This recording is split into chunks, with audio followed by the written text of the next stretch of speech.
Yo, what is up?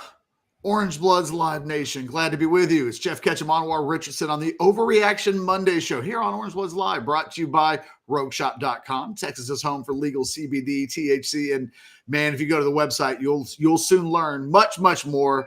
Use that promo code Orange Bloods, and you can get the hookup. Anwar. Yes. Remind me to throw my iPhone into the ocean. The thing is, I've got this new iPhone and like all of the settings are off. I couldn't get on Teams earlier. It's just a mess. Oh, yeah. I hate starting over. It wants me to like get things confirmed through Gmail, but I can't open up the Gmail because I'm not logged. It's just a pain in the ass. And I'll try to make sure maybe during a live read or something that doesn't happen again. Anyway, look, we're talking Longhorn football today. It is not any kind of official halfway mark of the spring, but kind of. We're 2 weeks through practice. The Longhorns continuing their drills. They're in full pads. We now, I think, have an idea of some of the developments that have occurred over the course of the last 2 weeks. And so felt like today might just be a good day to overreact and have some hot takes and some discussion about kind of what we know and what I think the main bullet points are through this point of the spring. Yeah. It's interesting. I was thinking about, the show, and one of the things I had put in my column on Sunday was one of the things I found interesting from an Overreaction Monday is that nobody has actually overreacted to Arch Manning. And I thought, Catch, it would just be so like anything that he did in practice would be blown out of proportion, right? And maybe but right now it's almost like it's interesting from talking point standpoint. That guy was such a huge talking point last year. And right now we're kind of shoulder shrugging and we're talking about receivers and trying to figure out the running back situation and talk about different things on defense. So, and then of course the portal and what that looks like in the next couple of weeks. So it's interesting on an Overreaction Monday with Arch Manning being the official starter from Texas. He's like number 5 or number 6 as far as talking points are concerned. And that to me is the underreaction of the overreaction is definitely interesting. Why do you think that is? Because I've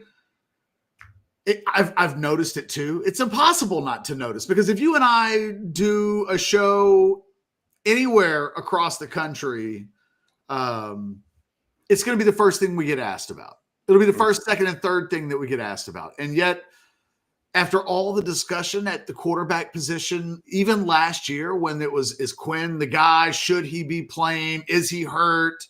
What about Arch? He's at a very low profile, actually, as the starting quarterback at Texas. And when you consider that it feels like, I don't know, it feels like there's been a lot of noise around the quarterback position, probably going back to right after Sam left. There's always been a quarterback battle or a quarterback backup battle or Arch or just, and Quinn just always had a lot of noise around him. So I guess I'm trained to expect that there just would be a lot of noise around Arch. Instead, he's just been putting his work in. Everybody seems very pleased. Nobody's complaining. This transition has gone seemingly pretty smooth from everything that I think we've all heard. I don't know that still explains why it's been so not noisy.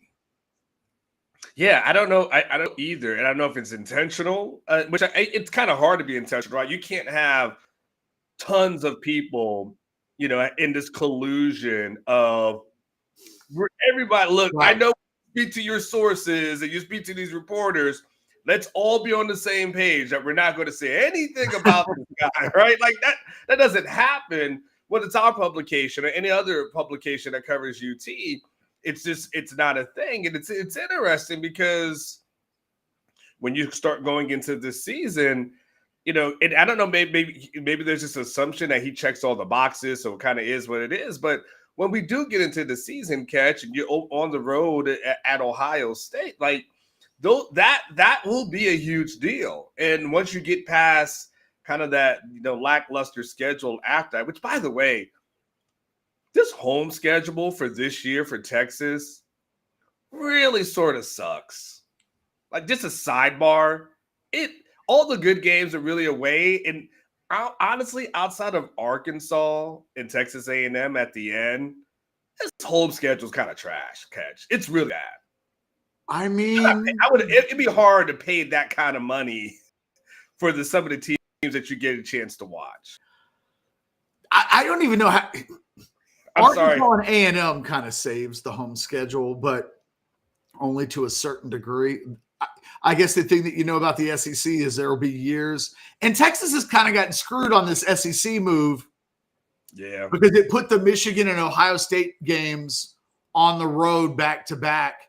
The things got kind of moved around for TV purposes, and we noticed it when it happened that, oh my God, they got to go in Ann Arbor and then Columbus the very next year, and then all of the new SEC schedule. Now, they handled it last year in such a way that it was maybe a misplaced worry, especially with the way they ended up dealing with Michigan. But yeah. I mean, Catch, we're talking about Sam Houston State, UTEP, Sam Houston, Vanderbilt, Arkansas, and Texas A&M. I mean, the thing is, they put, Oklahoma's a neutral site game. Yeah. And last year they went to Vandy, Fayetteville, and College Station. So like all those games, and the Arkansas game and the A&M games will be big. But yeah, the rest of it. I'm sorry. It was just random thought as I was going through everything. Arch is so not talked about this spring that he just got one up by the home schedule. Like that's where we are with Arch. I guess I'll say this. Yeah.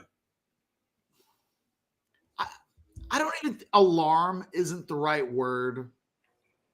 But by now, at this point in the spring, you'd already reported the Matthew Golden and Quinn thing as a relationship that bears watching. I guess if there's a disappointment, I think one of the things that can't happen this spring because of the injuries to DeAndre Moore and Ryan Wingo is that I don't know if Arch is getting that same thing. I feel like you and I have stopped having the 7-on-7 off-season workouts are critically important because that thing kind of died on the vine. But they will be bringing in transfers. DeAndre Moore and Ryan Wingo will come back, but not this spring in a way that is going to allow them to really get the quality of work that they need. So it will put, I think, post-spring as it relates to Arch, there will be a lot of things that happen away from eyeballs. And it'll be interesting to see when we get to August if those relationships get formed in the summer in a way that I think the 2024 Longhorns were built from the spring almost. The Matthew Golden and the Isaiah Bond and those 15 workouts really played a key role. You might even look back and say Silas Bolden probably really suffered because he wasn't here for the spring the way those other guys were. And therefore, it wasn't until really the end of the season. And I know it might have been injuries and maybe he was just never going to get on the field. But I think it was beneficial to get Bond and Golden in early like they did a year ago. And the timing won't work out that way this year. And, there's just a little bit of I'd like to be hearing more about Arch developing relationships with guys that are going to materialize in the fall. And I don't know if that's happening yet. I don't know that he's playing pitch and catch right now with guys that will be at the front of the line. Parker Livingstone, probably. One of those freshmen you think probably gets into a position where they're a contributor, but how many? I guess it comes down to who they take in the portal and how many they take in the portal. But that passing game offense is a major work in progress. There's just no way to get around it. And those things won't be solved in the spring. And so maybe that's why we're hearing less about Arch and maybe the passing game is because it's kind of the JV passing offense right now. I mean, it's interesting. There's no Ryan Wingo's not out there. You don't have DeAndre Moore. He's not out there, right? And so you're talking about the Parker Livingstones of the world. We're talking about the Dalen McCutcheons of the world. And And then you really got to, to your point, Catch.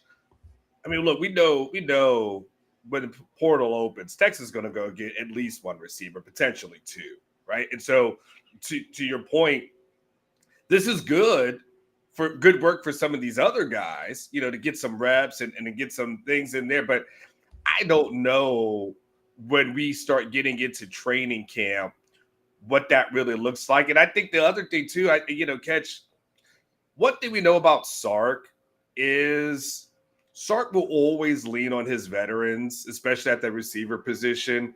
And you can be as polished, and you can come in here with all your 5 stars. And at the end of the day, there's still a development process that you have to go through. Jonte learned that. Ryan Wingo had that to a certain degree, even though they flashed, right? And I mean, now we know Ryan Wingo, all he needed was LASIK, and he probably could have been a starting receiver, right? But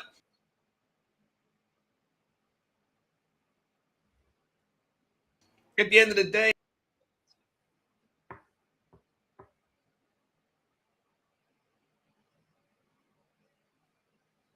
Anwar, I don't know if that's you or me, but you have frozen. You froze there for about 15 seconds. Well, that's unfortunate. Probably was me. So how am I now? You're good. Okay, well, good. Well, let's try it again. I was cooking too, man. I know it always happens that way. I felt like I was cooking. I felt like I was having Sunday sermon. I was preaching. That was your sports Emmy highlight reel, and then it just. Wow. Well, I was just saying, like, typically Sark goes with veterans, and so we'll see what he does in the portal. And honestly, Catch, we talk about playing pitch and catch with the receivers. I mean, don't forget the tight end stuff too. We don't even know who that tight end is really, really going to be, and do they actually have those guys on campus, or they have to go some other places? It makes you think. And at the end of the day, they're going to look at this roster and say, yeah, we whoever's coming in the portal, we definitely going to be able to. We need some more offensive, proven playmakers, because that's the thing. Sark loves proven guys at these positions, the skill positions, and he just doesn't have enough of them. Well, it's the thing that got them to the Final Four in each of the last 2 years. You don't do that without Adonai Mitchell. They don't make the Final Four 2 years ago without Adonai Mitchell, and they don't make it last year without the combination of Matthew Golden, Isaiah Bond, and even Silas Bolden. Jay Lee gets us started with our first super chat on a Monday here on Orange Woods Live. Thank you, Jay, for $5. A good summation might be that it's incredibly fair to ask, does Arch have the pieces he needs and deserves? That answer right now is no. Jay, I really think what they would have liked to have done is go into the portal in December. And the timing was just awful. The timing was bad. It was not the time, if the Singleton kid enters the portal in the spring, I think they're much more likely to go big or go home. Other than Emmanuel Pregnon, the offensive lineman from USC that ends up going to Oregon, they felt, and look, whether or not this is true or not, they felt limited by the reality of needing to put together. They had about 4 dozen NIL deals that ended up getting done the week after the season ended. And I think they felt like with that many guys to negotiate stuff with, paying a guy, let's say they gave Singleton $1.5 million, and it probably would have taken about that much money. I think they felt like, well, what the hell does that do to a guy like Anthony Hill or Colin Simmons and they're so lucky that Arch just does not want to hold a gun to their head. Because if Arch wasn't a Manning and his name was like Arch McKee, he might be costing them $7 or $8 million in the portal. So they're actually getting off with a real deal. And Quinn was that way too. I don't think people really appreciate the fact that Quinn ate what he killed in NIL. And outside of some rent money and some money to pay private coaching, he really All the money that he made, they did on their own. They didn't need collectives. Manning hasn't really used the collectives. One day they'll need the collective to pay for the quarterback position, and then it gets even more expensive. I just think the timing was bad. But I also think I can't stress enough. If you watched on War the recruitment of David Bailey, the kid that came out of Stanford last week, if you're an agent, you have to have been telling your kids, spring's the time to go. That's when the desperation sinks in. If you watched the defensive tackle market last spring when the kid, God, I continue to forget his name, Dominic Williams. You watch how that recruitment was. That guy was just okay. And he didn't play much for Oklahoma last year, really. But, he was demanding $1 million. He got $500,000-$600,000 from Oklahoma. I think good agents will tell their and the David Bailey recruitment's a good. He started 2 games at Stanford. Now he's a good player and he's an edge guy, but that guy just got 7 figures in the portal, and I almost don't know why, if you're a really good player, why you wouldn't go into the portal, because this would truly be the best way for you to maximize your dollars and maximize your earning potential. Is if you're good, there are literally dozens and dozens of programs on WAR with money to spend who have needs, and they'll really know what their needs are after spring football. I think there are going to be guys in the portal. I think we're going to see it's flipped. I think the early portal is going to start turning into the late portal, and the late portal will be what the spring portal, what the early portal used to be in terms of quality of talent. I think there are guys licking their lips to get their ass into the portal in a couple of weeks. 9 days. Well, you're absolutely correct. I'm going to see if I can get this thought in as my long crew is out. You're good, though. You're good. I don't hear a single chainsaw. It's early. They're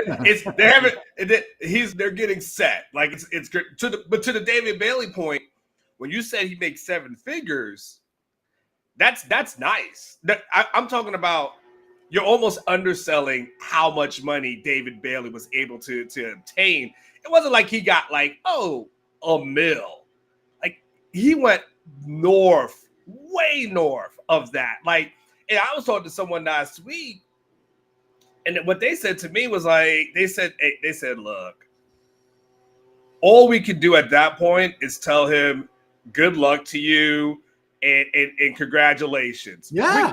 We're not going to pay that. But if you're able to get that kind of generational wealth for your family, more power to you. But what I was told was, we can't pay that for a guy who's only going to be on campus for 6 months. Like this, he's literally on campus for 6 months and then he's out. They said, we can't justify that kind of salary. Like, he would be one of the highest paid players on our team.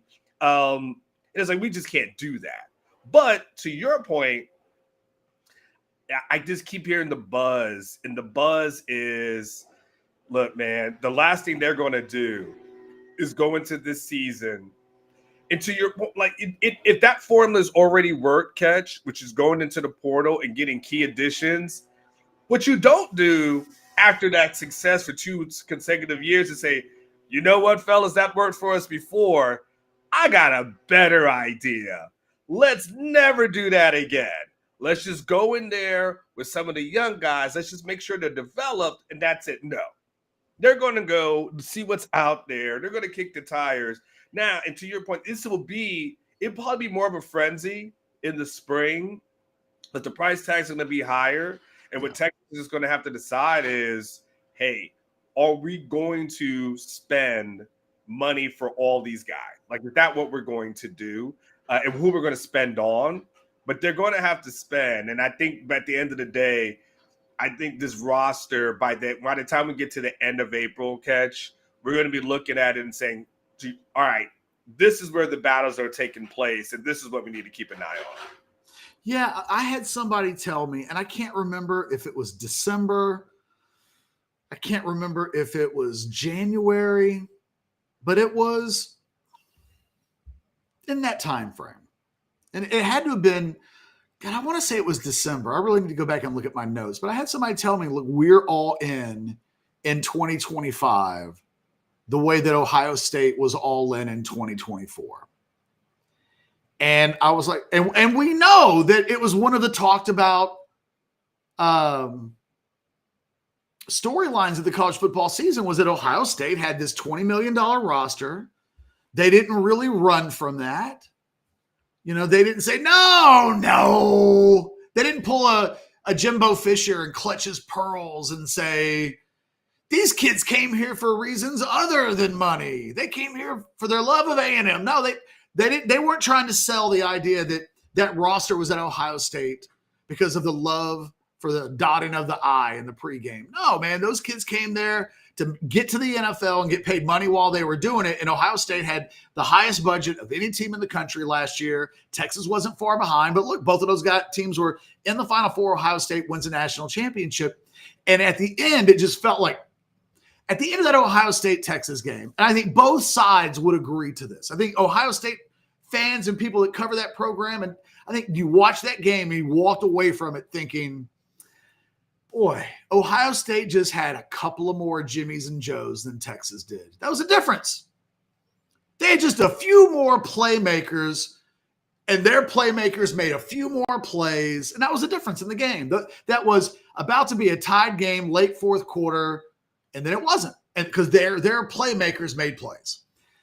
And Texas, though, in the portal, wasn't able to prove the we're all in on 2025.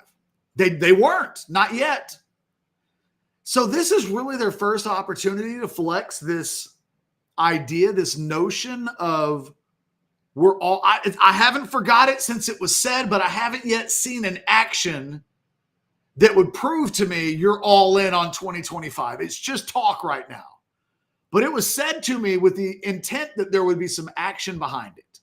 So I fully expect when the portal opens that Texas is going to, at least it's what I was told, that they're going to, I think, splash some cash, be very aggressive. And I think the fact that they even brought in David Bailey, they had no real reason to be involved in that. But I think they realize scholarship numbers aren't going to be a problem. We're going to have room. If they were worried about that, they'd be saying, oh, we have so many needs on offense that we need to fill that we can't be messing around with an edge guy who might not even be a starter for us because we're that stacked. I think bringing in David Bailey was a confession of sorts that, oh, man, A, we're going to have room. B, we know we're going to be frisky. So let's see what's what. Let's see what the market is going to look like for a guy like this. In the end, didn't make sense from a purchasing standpoint. But I think it's an indication of what they will probably do when the portal opens up. And again, 9 days. 9 days from now, the portal opens up. It's only open for 10 days. At least in terms of guys being able to enter. They can make up their minds after that. But as I don't mean to give into hyperbole, but I don't think this counts. I think the Texas 2025 season is going to be determined by what happens in the next couple of weeks. Because Anwar, for me, as things stand, I won't completely dismiss Texas's national championship hopes because I think they're going to be elite on defense and who knows, improved quarterback play. You know, a great defense and a great quarterback in the NFL can win you a Super Bowl. In college football, it feels like you need a little bit more. And I look at this roster, at least on offense, and I go, man, the running back position's not as good, receiver's not as good, tight end's not as good, O-line's not as good. And a year ago, they didn't quite have enough. So to me, it looks like a team that's playoff good. Probably can get in with 10-2. That's a tough schedule. They've got tough road games. I think they make the playoffs, but I don't know from there if they've got enough juice in 2025 to get over the hump. And I think based on what happens in the portal, can they get enough juice where they add 4, 5, they're going to have room on where they're going to have like 8 or 9 spots open when this thing's over with. They have 4 now. The kicking game might open up a couple of spots. I think there's an offensive lineman or 2 that might enter the portal based on their positioning coming out of the spring. There's a world out there where Texas is sitting on 75 at the end of the spring. I think it's more likely that they're sitting at 76, 77. They're not going to show up in the fall under the 85. So they're going to get guys. Now it's just a matter of like, who do they go get? Buck Wild Longhorn, $10 super chat. Thank you, Buck Long. Hello, guys. Sorry I haven't been around a lot. You don't have to apologize. I thought about him on Sunday, though. Can I tell you, I actually thought about Buck Wild on Sunday. This is the craziest thing. I was making a drive. It's like 5 in the morning. I was driving back from San Antonio. And I just saw, it's just like nobody on the road except just me and truckers. And I literally thought of Buck Wild. I thought of Buck Wild at that point. And I thought of myself, you know what the crazy, so these are abstract thoughts. I thought, man, how hard is it to navigate a truck with all this construction in our state? Like everywhere you go, there's a road being constructed and these roads are so narrow. And I thought, man, what is the focus that Buck Wild must have to have in order to just drive those long distances? So I thought about him, and I just thought I just saw these truckers. I'm like, I wonder if I passed Buck Wild or not. I don't know. Anyway, Buck Wild, I just want to let you know, randomly on a Sunday when I was in the car and it was quiet, I actually thought about you. So here's what I want to know from Buck Wild. Because you're right. What's the secret to his success? Is it caffeine? Is it Adderall? What are you doing, Buck Wild? Don't confess to breaking the law or anything, but I'm curious. I won't tell anybody either. These roads are catch when you drive these roads in Texas, man. They're so narrow. Like these lanes are so damn. I'm usually like nervous, right? And I got sensors going off in the damn car to let me know I'm getting too close to things. I'm curious, like how the hell do these guys drive that big rig and just not? I know me, I'd crash. But anyway, Buck Wild. Buck Wild wants to know about the freshman wide receivers. Buck Wild, I had a conversation with somebody about this yesterday. Every single guy so far, I've heard positive things. Everybody has said they're either what we thought they were, they've been good. And it seems like every day, one day, French is a guy that's being talked about. We've seen I haven't heard a lot about Khalil Lockett, to be completely honest. I'll let Anwar answer from his perspective of it. I'm also thinking about what he's reported. McCutcheon's getting a lot of playing time, so they're all getting a ton of reps. I think everybody seems pleased, but there's nobody that's there that's like, oh my God, this guy might be Jeremiah Smith. Like nobody's saying we might not have to go into the portal because this guy looks like he's going to be Xavier Worthy in year 1. So I think everybody's pleased. I haven't heard about any duds, but, I think everybody's kind of realistic right now as well. Yeah, I mean, the only guy I hear a lot about, honestly, is Dalen McCutcheon. I did a video on him on Friday. You want to go back, Buck Wild, and check it out. He's the guy that's probably getting most of the love, only because, I won't say only, one, he's good. 2 is that, I mean, he's starting at this moment because DeAndre Moore is not around, so he does get a chance to get more run. He gets to start on the inside in the slot, and then they alternate on the other days. He starts on the outside. He's the guy I've heard the most about. He's the guy I've heard the most about out of all the young guys. Again, they've only been on campus for a couple of months. I wouldn't overreact, but that's the guy I hear about more than anybody else. A little bit on French. More so, Dalen's got the guy here the most. Well, and he's running with the first team every day. Yeah. So, yeah, and I think, there's a sense, and Anwar has reported this as well, there's a sense that he's going to play this year. But what his role and where it's going to be, I think everybody knows that when DeAndre Moore comes back, he's the starting slot. And I don't think McCutcheon's going to push him for that. But he's playing well enough that I think they think one of those guys is going to be the Ryan Wingo of this year's team that catches about 30 balls for about 500 yards. And then they ask to make the next big step. I wonder if there's room for more than one or two of the freshman wide receivers. And again, it will probably depend on injuries and what they do in the portal. Can they go get the guys they want to get? But I think Xavier Worthy a few years ago and a guy like Jeremiah Smith last year and Ryan Williams at Alabama. In retrospect, what we know is that Xavier Worthy was a 5-star prospect that just wasn't rated as a 5-star. And he didn't play football as a senior. He didn't even get to run track. So there was, I think, some missing evaluation on Worthy that eventually you would go, holy crap, this guy's 10-2 in the 100 meters? Like 5-star. So I think the thing that all those guys have in common is, and it's possible that Xavier Worthy, given that he has nuclear speed, maybe he was even a 6-star. I don't know. In college, he was that good. He was literally show up, double-digit touchdowns, 1,000 yards, a receiver kind of good. Those guys just don't grow on trees. And I don't know. None of the guys that Texas signed are that. Guys that we'll look back 20 years from now and go, I don't know that Texas has still ever signed a receiver as fast and as dangerous as Xavier Worthy. I still say that Xavier Worthy is, I've never seen a receiver in college football ever get as wide ass open every play as much as Worthy did. And he still does it in the NFL. Separation is his superpower.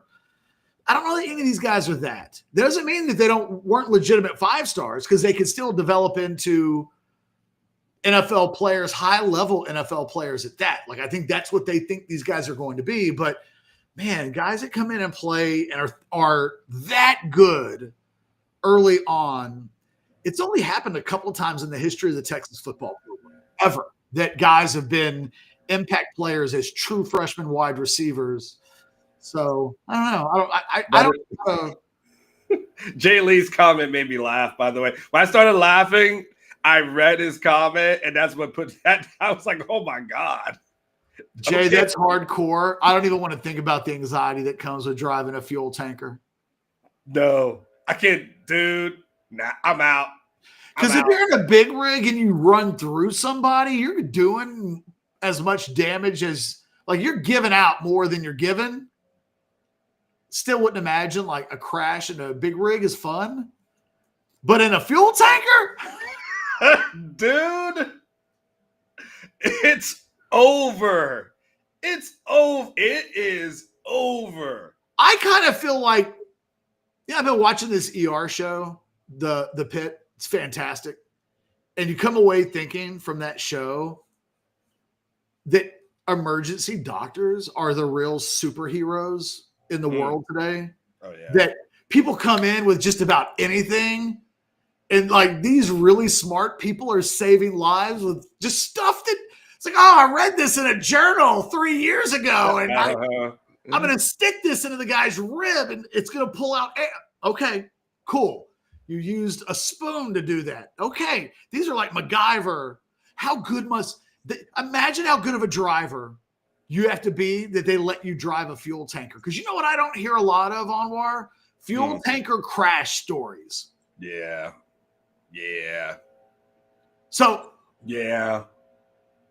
I hear the other stories about just, a semi, crash, whatever. Lanes are blocked, blah, blah, blah.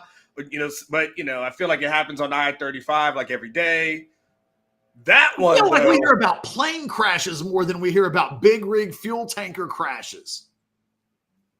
That's a pressure job I definitely wouldn't want, man. They must be the Mario Andretti of big rig drivers. They have to. You get graduated to fuel tanker. So you think when they're at the truck stop, when the fuel tanker guy walks in, it's kind of like Top Gun, right? Yes, you read my mind. It's like, it's like when Iceman and Maverick walk into a bar. It's like, oh, yes. Pilots from Top Gun. Those are the best pilots in the world. That's the fuel tanker guys. Everyone's buying their drinks and everything. Those guys are like, they get all the hot women, right? I mean, like that is crazy. Good job, Jay. Thanks for not dying or killing anyone. Everyone on the road appreciates you not killing them, Jay. Thank you so much. So back to Texas football. Is there? Well, I was going to ask you. Here's what I was going to ask you. Okay. Now, almost halfway through spring, because we're not having a spring game, right? So I don't really even have the date down, right? Yeah, I don't even have it in my. But wherever we are, I'm assuming we're at a halfway point or close to it. What positions for you do you feel like Texas is good, and I'm confident going into the off season, or rather, summer, they're good there. And what positions for you are you like, man, I don't know, this might need an upgrade? I think they go into Columbus with what they have right now on the defensive side of the ball. And I think they're a top 5 defensive unit in college football. So I think they're going to hold teams to probably like 16 points a game. I think a lot of what we saw a year ago in terms of this program, and it's ironic because the Sarkisian program rep is speed on offense and all that dynamic playmaking as he's the play caller, but they were a defensive first team a year ago. I think they will be again this year, except I do think they'll have better quarterback play. I don't know, though. I don't know about what's around Arch in totality. That I don't know what to make of the offense. Now, could they use another defensive tackle? Sure. If the right guy becomes available. I think the priorities in the stress will be how much can they improve? Every position on offense for me except quarterback. I think running back, they're not as good as they were a year ago. And I got to be honest, I find it alarming that none of these healthy dudes can get their name talked about as much as the guy coming off of a goddamn Achilles tear.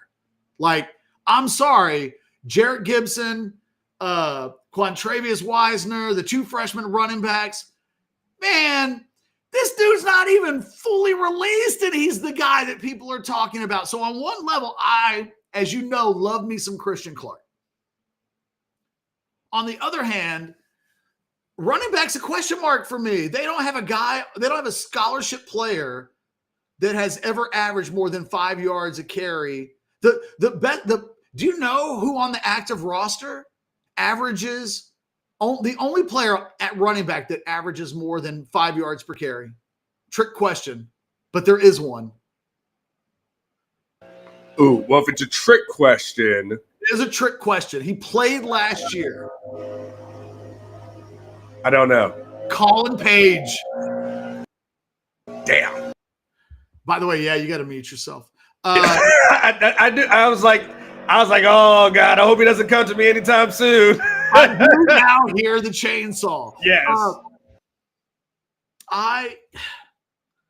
It's funny because what I'm saying about Texas, I think I've heard Texas fans get offended by. They are offended by, whoa, why are you coming after the running backs? Or I had someone today, I can't believe you don't think the receiver position is good enough. And even at tight end, people are like, Nick Townsend. And it's like, okay. Or the one thing I think everybody kind of agrees on is like, if you could find a starter in the offensive line somewhere, that would be cool. I think everybody does believe that. I don't think everybody believes that Texas will, but I think everybody would love to hear so-and-so who was a second team, all Big Ten, all Big 12 offensive lineman. If a Baumeister level offensive lineman, somebody who's proven and has played at a high, I think that would excite people. For me, Anwar, and I'm going to come back to apologies if there's still the chainsaw going on behind you. No, it's okay. And by the way, can I just before you go off the running back situation, can I just point this out to you real quick?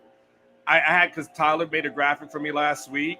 I want you to when you see the screen, look at the running backs that Sark has typically had throughout his career, and then you would have to ask yourself, do you think they've got a guy like this? Forget 2024, right?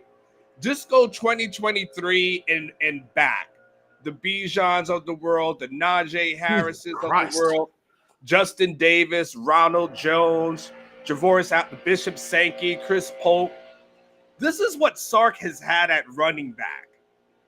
Huge bell cows. And look at the numbers, Catch, of those guys. I think Wisner is a good player. He is. But one of the things that gets lost in the playoff run against the three playoff games that Texas played in, but even if you include the SEC championship game, Jaden Blue was the guy that could scare opposing defenses. He was the playmaker. Against Ohio State, Wisner averaged 2.7 yards per carry. Against Arizona State, he averaged 2.7 yards per carry. Played pretty well in the Clemson game. I can't remember exactly what it was, but solid. But then go back to the Georgia game, and it was 2.7 yards per carry. So in three of the biggest games of the season, now he went ham against Texas A&M. But 7 times last year, he averaged less than 3 yards per carry in a game. That's just not good enough. And I promise you, if you go back and look at Bijan Robinson or you go back and look at any of the backs that were on that list, you won't find that. Losing Blue means they don't have the guy that, hell, look, we know Jaden Blue might put the ball on the turf once a game. But he was the only guy in that running back group a year ago that you could get the ball to at anywhere on the field, and he could score. And what that did to opposing defenses had to be accounted for every time he was on the field. Teams always knew where Blue was. God, one of the reasons why Christian Clark and his development would be so important is because at least on paper, before the injury, a healthy Christian Clark profiles from an explosive ability standpoint as somebody that can replace some of that. I think one of the more disappointing things for me in the spring so far is we just haven't heard James Simon or Ricky Stewart's name mentioned very much. And I was kind of hopeful that one of their names would be on the tips of the tongues of people, because I do think they need to go into the portal and get a guy to, in a way, that position suffered some injuries last year. They definitely couldn't suffer injuries this year. So I just think they need I don't know that they need a starter. I don't know that matters, but they need somebody who can play.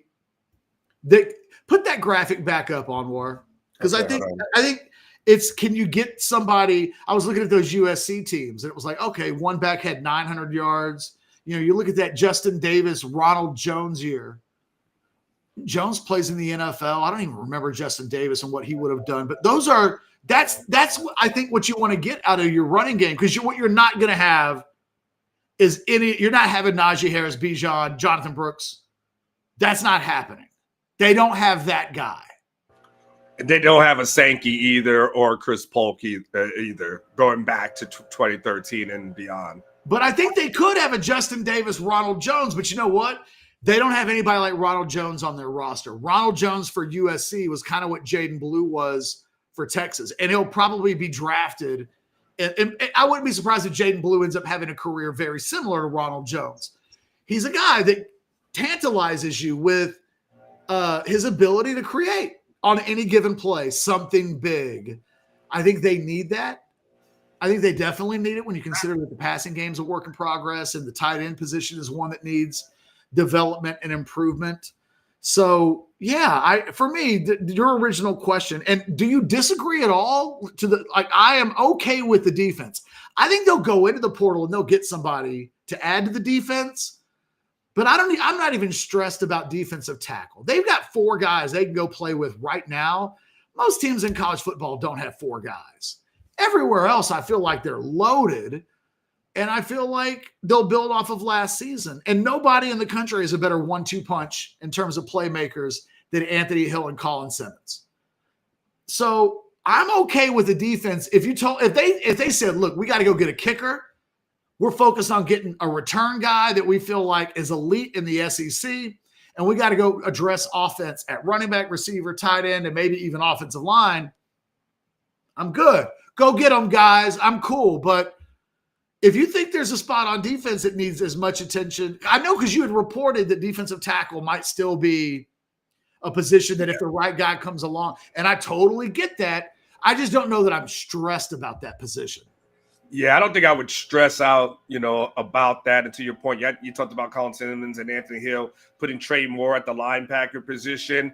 That helps because now you got another playmaker who's going to be on the field all the time, right? So the Ethan Burks of the world. So you feel pretty good from a defensive standpoint. You feel good about the DBs. It's just a matter of who plays more so than anything else. So you feel good about where the DBs are.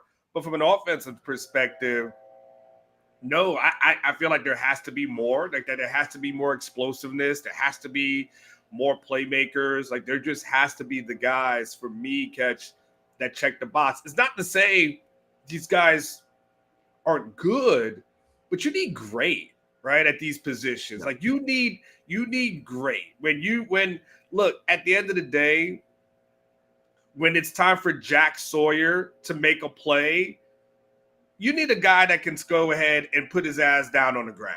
Now, again, I don't hold it against the guy who was injured, right? But at the end of the day, when you talk about the little fine margins, Catch, just the little things that you're going to need, they definitely need more. I definitely think from an offensive perspective, I feel good about the offensive line. I don't necessarily think it's great. I don't know what to think about the tight end room, quite honest with you. The thing about the offensive line is that was probably the best offensive line they've had in 20 years last year. But against Ohio State, we learned that wasn't good enough. Yeah. And it's kind of demoralizing that they're in a position where that was as good as they've had in forever, and it just wasn't good enough. And people get frustrated sometimes when I talk about this team, because the standard that they've got to get to is Ohio State from a year ago. Like that's what's going to win a national championship. And I look at that offensive line, and you're right. It might be good, but I don't think it's going to be better than last year. And when they get to January and they're playing in an Elite Eight or a Final Four level game, I don't know what my expectations of them suddenly become. But what I know is that last year's unit ultimately was not winning the line of scrimmage. It can't be really stressed enough that the Texas offense, the defense carried them to the Final Four. That the offense in the biggest games of the season, other than the Clemson game, they weren't breaking. They didn't break 20 against Ohio State, and they didn't break 20 against Georgia both games. They didn't break 20 against Arizona State in regulation. They didn't break. They didn't break 20 against A&M. They weren't a killer offense a year ago, and so And you're right. It Catch to your point. It's a point like it's almost like what you raised in your column. It's similar to Texas women's basketball. It's exactly like that. You were able to get to a certain point, and then you realize the difference between you and South Carolina, really, and you would learn the difference between South Carolina learns the difference between them and UConn. Right at the end of the day, there's levels to it. And yes, you might get to a certain point. You're like, okay, we're good enough to get here, but to get over that hump, it's like Texas women's basketball. Good enough to get to a certain place, but then there's these other little things that you got to make sure you have. And right now we have to see, and that's what we're talking about in the offseason. That's what Texas needs to get over that hump. Yeah, because in hoops, South Carolina and UConn are the bar. And Texas looked like they didn't have enough. They just didn't. It's not that they didn't look like it. They didn't. They didn't have enough talent to beat that South Carolina basketball team more than once or twice if they played 10 times.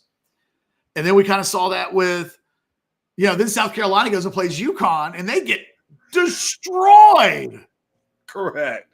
And it's like, that's what you have to have. You have to have that. And so last year, Ohio State showed us this Texas team's just not yet as talented as last year's team was. It's just not, on paper, it's not quite as good yet. And we know that that team wasn't as good as Ohio State. So fairly, right? That game's 4 months in the rearview mirror. We don't know. I've not heard anybody walk around saying, man, the wrong team won that game. No. That doesn't happen very often, Anwar. Normally, Texas fans will feel like, hey, we just needed a bounce. There was an officiating call. No, when that game ended, Texas kind of begrudgingly admitted they were just a little bit better than us. Because even 2 years ago, Catch, with Penix, there's still what Texas fans were saying, man, if we just called the better plays down there in the red zone, we got a chance to win. Like that's where it was even 2 years ago. And Michael Penix hit God mode when he went ham against Texas. Yep.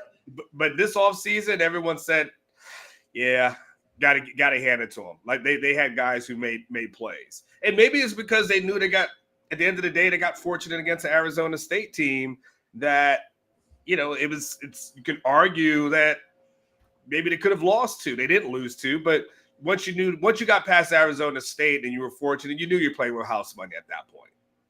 Yeah. So, I will say this. I'm really excited about the month of April.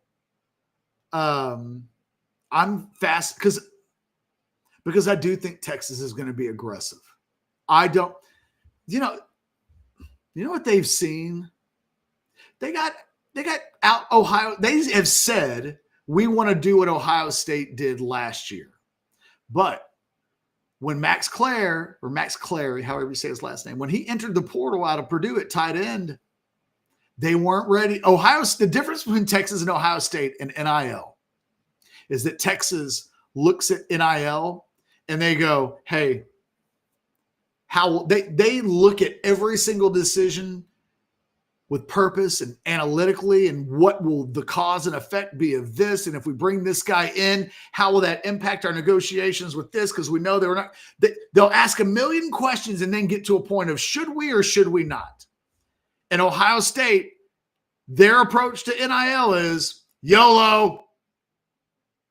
What's that kid want? We'll figure it out later. Is it gonna mess up our roster? We're gonna have to pay guys more money? Okay. And who ended up solving their tight end issue in the portal? They both were dealing with the same thing. Both were in the semifinals of the Final Four. Both were trying to juggle recruiting, and they were both in the same thing. And Ohio State, and I'm not saying that Texas's approach is wrong. I'm not being critical at all. I'm just pointing out that one school still has a tight end problem that needs to be addressed in the portal, and the other doesn't. And they were both dealing with the same kind of issues. And right or wrong, Ohio State's approach was, we do not care what the implications and impact of us taking this guy and giving him whatever it takes to fill this need is going to be. And Texas isn't there yet. I wonder if in this portal window, they will be a little more, hey, we'll figure out what this means to the 2026 Longhorns in 2026. But right now, if it means we got to pay $2 million to get this thing where we need it to, so be it. And, and that may be the only way this proves to be effective for them. That if that doesn't happen, they may not solve all their issues in the portal. It may come down to they've got to go ham a little bit and maybe throw caution to the wind in a way that I don't think they ever have in the portal. They have not been throw caution into the wind portal people. But if the goal is to win a national championship this year, they probably do. They probably need that. This might be bad. How bad is it behind me right now? It's pretty bad. Plus, we're at the hour mark. I said we wrap things up, Anwar. Yeah, those guys. Hey, those guys are working hard, so I give them credit. And look, they're doing what I don't want to do. So I 100% appreciate them. I'll just say this: I do agree with you. You know that when we've had these conversations, Catch, and I think this is where we've had to talk to Texas fans a little bit, right? When we start talking, Texas is when people say, "Well, what's OU doing?" Texas is not competing against OU. Bingo. What's A&M doing? Texas is not competing against A&M. And there's a new mindset that Texas fans have to embrace, which is it's really not about those guys. It's not about Norman. It's not about College Station. It's really about Columbus. It's really about what's going on at Georgia. Like, that's who you're competing against and trying to get to. These other teams are kind of like the necessary steps that you have to take to get there. But at the end of the day, it's really about what is Ohio State doing, what's Georgia doing, and how do we compete against those guys? And that means it might mean you got to spend, you're going to have to do things, but it's not about what's around you, right? And so at the end of the day, 2 semifinals, the season will be a disappointment if you don't at least get back to the semifinals. And some might say, look, if this is all we're doing, just get to the semifinals, but when the hell are we going to take the next step? So what you can't do is come this far and get complacent. Amen. And hold on, Calvin, I wanted to put this up there. I just wanted to, Calvin, I'm going to let you have, well, hold on. I hate when there's a delay. Calvin says Texas can win a national championship and Catch will still find a way to bitch about it. Calvin, go back to 2005. Go back to January 4th, 2006. Find out. Ask anyone. Did I bitch about Texas winning the national championship? Nope. Calvin, I've been right about everything. Ultimately, I've been right. So you think I'm finding fault, and I'm just being like I'm observant is what I am. Just as Anwar was, because I thought his last point was the best point of the entire show. The bar's not Oklahoma, people. The bar, unfortunately, is much, much higher than the old bar from a couple of years ago. Guys, rogueshop.com. Use that promo code OrangeBlitz. Go check out the website today. And yeah, for someone that mentioned earlier, don't want to get political in the show, but here's hoping that the Texas legislature doesn't fuck everything up. For myself and Anwar Richardson, and that's about as political as we're going to get on Orange Bloods. But let us have our THC, people. Get out of the way. Stop messing with a good thing. It's look how happy we all are now. Don't do that. You're gonna make us all grumpy. So anyway, for Anwar and myself and the amazing, wonderful, lovely people at Rogue Shop, you guys have a great rest of the Monday. We'll see you. Hold on, catch. Oh, we have a late one. Super chat real quick before we go. Yeah. Don't want anyone to complain. Because we would have heard the complaint. Barb's 10 jumps in. Is Ohio State just handing out their current numbers and worrying about paying it off later? Any known BMDs, or is Texas just overly cautious or cheap? They're paying their bills, I guess, is all that needs to be known. They're paying their bills. I don't know about any of their BMDs, but like it gets taken care of. Texas, I don't think, is being overly cautious, or it's certainly not cheap. They spent as much money as anybody in college football last year. That's not, Barbs, that's not fair. And you can't have the number one recruiting class in the country in 2025 and be cheap. You just can't. I promise you. Justice Terry is at Texas because Texas made Georgia go, man, we can't pay that. So, like seriously, do you realize how the Texas Tech and the Baylors and the SN, like everybody would see that question and go, cheap? What? But Barbs, I will say this. They desperately want to be able to pay their bills. They do. And I can tell you that there have been times where when bills are due, they got to scramble to pay the bills. Now, they have always been paid, but it's not as easy as don't be cheap. But Well, and they're smart, Catch, because again, when you use the Bailey situation, Tech just said we're going to go ham, right? Like, forget the salary cap. We're just going to go ham and get this one guy. And you have programs out there that can just offer it. They said, you know what? We're just going to break the bank for one guy. And Texas has to make sure all this money gets distributed. That's why they, at some point, even with the Corey Moore, they're like, man, all right, y'all can do what you got to do. And there's some things back and forth as far as who offered more money or what. But at the end of the day, they felt like, we can get Jamie French and Khalid Lockett, and we'll be okay. So there is some strategy to it as well. All right, guys, we're going to wrap this bad boy up again. House Divided coming up here in a couple of hours. I got to call Chad Hastings as soon as this is over with. You guys, we'll see you in a couple of hours. Hit that thumbs up button, subscribe to the page if you haven't already done so. Thank you guys for hanging out with us on a Monday morning. We always appreciate it, or Monday afternoon or Tuesday or whenever it is that you watch the show. But until next time, you guys have a great day. Later.